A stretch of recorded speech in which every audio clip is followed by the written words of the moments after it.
RBI ने CKP bank का licence रद्द किया। भारतीय रिजर्व बैंक आरबीआई ने सीकेपी सहकारी बैंक का लाइसेंस रद्द कर दिया है। आरबीआई के इस फैसले से बैंक के ग्राहकों को बड़ा झटका लगा है। बैंक के लाइसेंस रद्द करने से पहले 31 मार्च को अवधि बढ़ाकर 31 मई की गई थी, लेकिन आरबीआई ने उसके पहले ही बैंक का लाइसेंस रद्द कर दिया है। आरबीआई ने अपनी प्रेस रिलीज में बताया कि मौजूदा स्थिति में बैंक इस हालत में नहीं है कि वह अपने जमाकर्ताओं की राशि उन्हें दे सके। बता दें कि आरबीआई के मुताबिक बैंक का घाटा बढ़ने और नेटवर्थ में बड़ी गिरावट आने की वजह से बैंक के लेन देन पर साल 2014 में प्रतिबंध लगाया गया था। कन्नड़ के मशहूर कवि के.एस. निसार अहमद का निधन हो गया। कन्नड़ के मशहूर कवि के.एस. निसार अहमद का निधन हो गया। वे 84 वर्ष के थे। निसार अहमद का जन्म 5 फरवरी 1936 को बेंगलुरु के ग्रामीण जिले के देवनहल्ली नामक शहर में हुआ था। उनका पूरा नाम कोकरे होशहल्ली शेख हैदर निसार अहमद था। वे अपनी नित्योत्सव कविता के कारण कर्नाटक साहित्य में काफ़ी प्रसिद्ध थे। वे साल 2007 में शिवमोगा में आयोजित कन्नड़ साहित्य सम्मेलन के 73वें अध्यक्ष भी थे। उनको साल 1981 में राज्योत्सव पुरस्कार और साल 2008 में पद्मश्री पुरस्कार से सम्मानित किया गया था। राज्योत्सव पुरस्कार कर्नाटक राज्य का दूसरा सर्वोच्च नागरिक सम्मान है, जिसे कर्नाटक सरकार द्वारा 1 नवंबर को कर्नाटक राज्य के गठन के अवसर पर कन्नड़ राज्योत्सव में प्रदान किया जाता है। महाराष्ट्र में प्रत्येक आदमी को मिलेगा मेडिक्लेम पॉलिसी। महाराष्ट्र में प्रत्येक व्यक्ति को मेडिक्लेम पॉलिसी मिलेगी। राज्य के स्वास्थ्य मंत्री राजेश टोपे ने इस बारे में घोषणा की है। उन्होंने बताया है कि सभी नागरिकों को राज्य सरकार की हेल्थ स्कीम का लाभ दिया जाएगा। महाराष्ट्र पहला राज्य होगा जो अपने लोगों को मुफ्त और कैशलेस बीमा सुरक्षा प्रदान करेगा। पश्चिम बंगाल की मुख्यमंत्री ममता बनर्जी ने भी अग्रिम पंक्ति के कोरोना कर्मियों के लिए स्वास्थ्य बीमा की घोषणा की है। इसके अंतर्गत 10 लाख रुपए तक का कवर मिलेगा। अग्रिम पंक्ति के इन कोरोना कर्मियों में पत्रकार भी शामिल हैं। आईओसी के नए चेयरमैन होंगे श्रीकांत माधव वैद्य। श्रीकांत माधव वैद्य देश की सबसे बड़ी तेल कंपनी इंडियन ऑयल कॉरपोरेशन के नए चेयरमैन होंगे।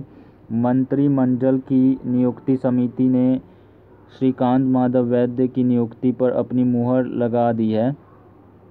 श्रीकांत माधव 1 जुलाई 2020 को कार्यभार संभालेंगे। उनका कार्यकाल 31 अगस्त 2023 तक का होगा। श्रीकांत माधव वैद्य का चयन बीते वर्ष सार्वजनिक उपक्रम चयन बोर्ड पीईएसबी ने किया था। श्रीकांत माधव वैद्य फिलहाल आईओसी में निदेशक हैं। श्रीकांत माधव वैद्य आईओसी निदेशक मंडल से अक्टूबर में जुड़े थे और वे संजीव सिंह का स्थान लेंगे, जो अगले साल जून में सेवानिवृत्त हो रहे हैं। अगला है अधीर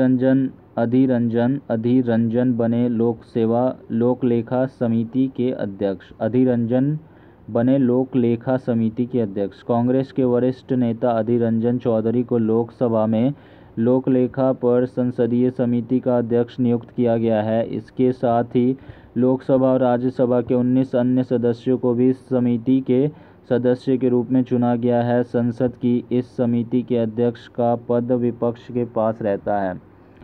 लोकलेखा संसदीय समिति में चुने गए सदस्यों में 14 लोकसभा से नियुक्त किए गए हैं। समिति का कार्यकाल 1 मई 2020 से शुरू हो चुका है, जो 30 अप्रैल 2021 तक रहेगा। लोकलेखा समिति का कार्य सरकारी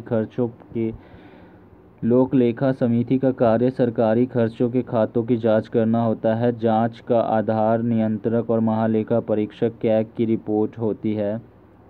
कैग की रिपोर्टों में सिफारिशें होती हैं जो तकनीकी रूप से सरकार के लिए बाध्यकारी नहीं होती।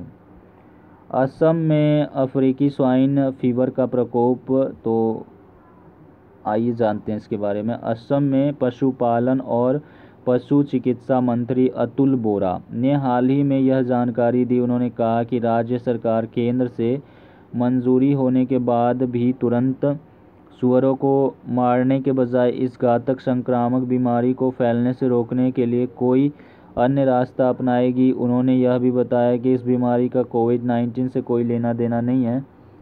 असम में अफ्रीकी स्वाइन फीवर के कारण स्थिति काफ़ी गंभीर बनी हुई है, क्योंकि असम में किसानों द्वारा सूअरों का पालन किया जाता है। इस क्षेत्र के किसानों के पास 20 लाख से अधिक सूअर हैं। केंद्र सरकार ने असम राज्य सरकार को अफ्रीकी स्वाइन फीवर से प्रभावित सूअरों का इलाज करने की सलाह दी है।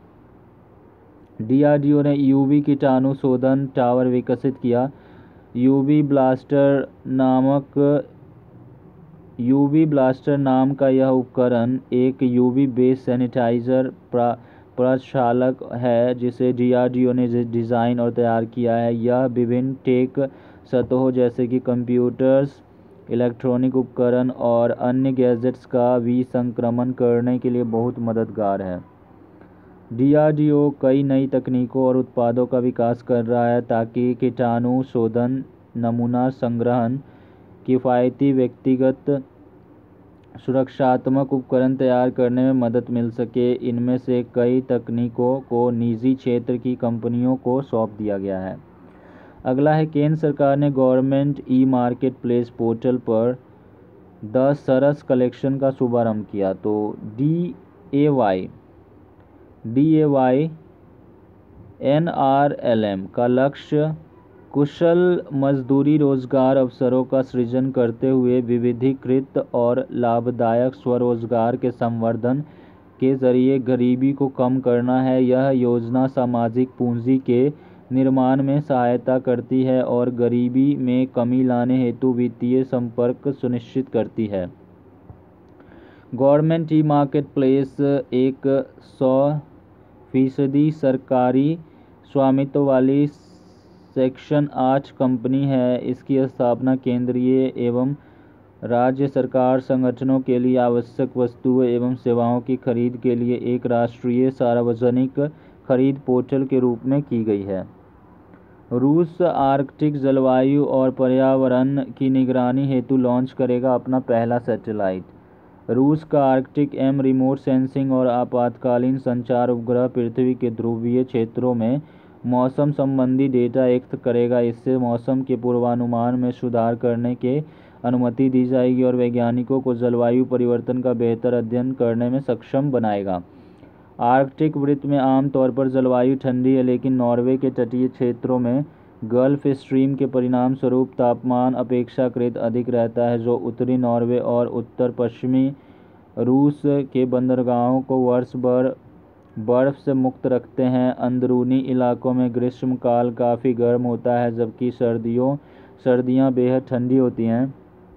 वन लाइनर की बात करते हैं तो वह संस्था जिसने हाल ही में उच्च संक्रमण क्षेत्रों के तेजी से और रासायनिक मुक्त कीटाणु शोधन हेतु एक अल्ट्रा वायलेट कीटाणु शोधन टावर विकसित किया है। डीआरडीओ कोरोना वायरस के बीच लोगों को मुफ्त और कैशलेस बीमा कवर प्रदान करने वाला भारत का पहला राज्य जो है महाराष्ट्र। अगला है, किस कश्मीरी उत्पाद को हाल ही में GI टैग प्राप्त हुआ है? केसर। अगला है, देश की सबसे बड़ी तेल company Indian oil corporation IOC के नए चेयरमैन किसे नियुक्त किया गया है? श्रीकांत माधव वैद्य। अगला है, कांग्रेस के किस वरिष्ठ नेता को लोकसभा में लोक लेखा पर संसदीय समिति का अध्यक्ष नियुक्त किया गया है? अधीर रंजन चौधरी को। अगला है, हाल ही में किस राज्य सरकार ने कहा कि राज्य में अफ्रीकी स्वाइन फीवर का पहला मामला पाया गया है? असम। अगला है, भारतीय रिजर्व बैंक ने हाल ही में अस्थिर वित्तीय स्थिति के मद्देनज़र किस बैंक के लाइसेंस को रद्द कर दिया है? CKP सहकारी बैंक। अगला है, किस भाषा के मशहूर कवि और प्रोफेसर KS निसार अहमद का 84 वर्ष की उम्र में निधन हो गया है? कन्नड़। अगला है, हाल ही में किस राज्य में कोविड-19 संक्रमण को रोकने के लिए ठिकरी पहरा का उपयोग किया जा रहा है? पंजाब एवं हरियाणा। अगला है, केंद्र सरकार ने हाल ही में प्रधानमंत्री गरीब कल्याण योजना के तहत कितने रुपए की दूसरी किस्त को मंजूरी दे दी है? 500 रुपये। Thank you. Please subscribe the channel, like and share the video. With your family and friends. जय हिंद, जय भारत, वंदे मातरम।